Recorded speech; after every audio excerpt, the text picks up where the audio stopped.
हम सबको पता है कि रात में अपने शहर के चमचमाते ये लाइट्स बिजली द्वारा जलते हैं। सोचो अगर बिजली ना हो तो क्या होगा? बिजली हमारे जीवन का एक बहुत ही जरूरी हिस्सा है और हम सब बिजली पर हर समय निर्भर रहते हैं। यहाँ तक कि हमारे देश का कारोबार भी बिजली पर अधिक से अधिक निर्भर रहता है। अगर बिजली ना हो तो हमारे देश की आर्थिक स्थिति पर बहुत बुरा असर पड़ सकता है। तो दोस्तों, ये बिजली कैसे और कहां से पाई जाती है, इसे कैसे बनाया जाता है, आज हम इन्हीं सवालों के जवाब जानेंगे हमारे आज के इस सेगमेंट से। पीढ़ियों से दुनिया कोयला, प्राकृतिक गैस और पेट्रोलियम जैसे जीवाश्म ईंधन का उपयोग इलेक्ट्रिसिटी उत्पन्न करने के लिए कर रही है, लेकिन इनके बड़ी मात्रा में कार्बन डाइऑक्साइड छोड़ने के कारण पर्यावरण और जलवायु को नुकसान पहुंचता है और यही चीज बिजली के सुरक्षित उत्पादन के विकल्पों की ओर हमें ले गई। इस तरह विंड मिल्स का आविष्कार हुआ। विंड मिल्स वायु यानी हवा द्वारा कार्य करती है और इससे पर्यावरण को कोई नुकसान नहीं होता। विंड मिल्स मुख्य रूप से तटीय क्षेत्र यानी कोस्टल एरियाज या पर्वतों के करीब स्थानित होते हैं। तो चलो पता करते हैं कि इन्हें सिर्फ इन्हीं जगहों पर क्यों लगाया जाता है।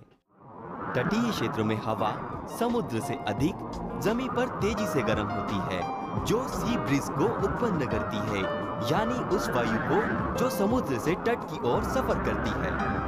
रातों में जमीन समुद्र से जल्दी ठंडी हो जाती है, इसीलिए हवा अपनी दिशा बदलकर समुद्र की तरफ रुख करती है और इससे ताकतवर हवा उत्पन्न होती है। ऐसे ही क्षेत्रों को ढूंढकर यहाँ विंड मिल्स को लगा दिया जाता है। ये विशाल पंखों के ब्लेड्स हवाई जहाज के विंग्स के रूप में डिजाइन किए जाते हैं। ब्लेड्स की सतह पर हवा की हलचल फैन को घुमाती है। इन ब्लेड्स की वजह से रोटर टर्न होते हैं, जो इलेक्ट्रिकल जनरेटर को चलाते हैं और इससे उत्पन्न होती है बिजली। जितनी ज्यादा हवा का प्रभाव, उतना ज्यादा बिजली का उत्पादन। और इस बिजली को जमा करके इसका हिसाब नीचे लगे हुए ट्रांसफार्मर की मदद से किया जाता है। फिर ये बिजली ट्रांसफार्मर की मदद से सरकार द्वारा हर शहर में पहुंचाई जाती है। और आपने हर शहर के बाहरी क्षेत्रों में हाई वोल्टेज और खतरे के निशान वाले ये विशाल ट्रांसफार्मर्स देखे ही होंगे। यहाँ हाई वोल्टेज करंट को नियंत्रित किया जाता है।